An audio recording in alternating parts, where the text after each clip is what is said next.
নেপালের বিপক্ষে প্রীতি ম্যাচ খেলার জন্য আগামীকাল অর্থাৎ ১৩ তারিখ বাংলাদেশ ফুটবল দল মাঠে নামছে ন্যাশনাল স্টেডিয়ামে। তো ৮টার সময় এই ম্যাচ অনুষ্ঠিত হবে, অর্থাৎ সন্ধ্যা ৮টার দিকে বাংলাদেশ বনাম নেপালের মধ্যকার এই প্রীতি ম্যাচ অনুষ্ঠিত হবে। ইতিপূর্বে বাংলাদেশের যে লিজেন্ড প্লেয়ারগুলো, এই মুহূর্তে বাংলাদেশের আইকনিক যে প্লেয়ারগুলো, তারা অলরেডি বাংলাদেশে এসে পৌঁছেছেন।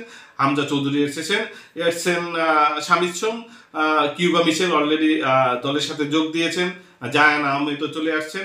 অর্থাৎ যারা ফরেন রিক্রুটমেন্ট মানে বিদেশি লিগে, বিভিন্ন লিগে খেলে থাকেন, তারা অলরেডি বাংলাদেশে এসে প্রবেশ করেছেন এবং দলের সাথে অনুশীলন শুরু করেছেন। সেক্ষেত্রে বাংলাদেশের সাথে নেপালের যে প্রীতি ম্যাচটা, যদিও এই ম্যাচটা খুব বেশি গুরুত্বপূর্ণ না, তবুও বাংলাদেশ দলে বুস্ট আপ হওয়ার জন্য, অর্থাৎ ইন্ডিয়ার বিপক্ষে যে ম্যাচটা 18 তারিখ আছে, সেটা হচ্ছে এএফসির বাছাই পর্ব। এটা হচ্ছে মর্যাদার লড়াই। অলরেডি বাংলাদেশ আসলে এএফসি টুর্নামেন্ট থেকে, অর্থাৎ বাছাই পর্ব থেকে ছিটকে গেছে, তারপরও ইন্ডিয়ার সাথে যেহেতু খেলা, এটা একটা মর্যাদার লড়াই।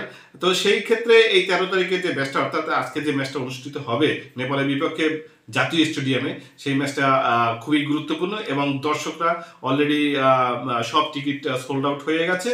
মাঠে প্রচুর দর্শক হবে, খেলায় অনেক উন্মাদনা হবে। এই ম্যাচটা আসলে জেতা বা ঠকার কোনো ইফেক্ট পড়বে না, তবে কাবেরা এবং তার টিম অবশ্যই চাইবে বাংলাদেশের জন্য একটা জয় নিয়ে আসতে এবং স্বস্তি নিয়ে ইন্ডিয়া বিপক্ষে খেলবে এবং সেখানেও জয়লাভ করবে। তো ভিউয়ার্স, সঙ্গে থাকুন আমাদের এই ইউটিউব চ্যানেল এবং ফেসবুক পেজে সাবস্ক্রাইব করে এবং ফলো করে।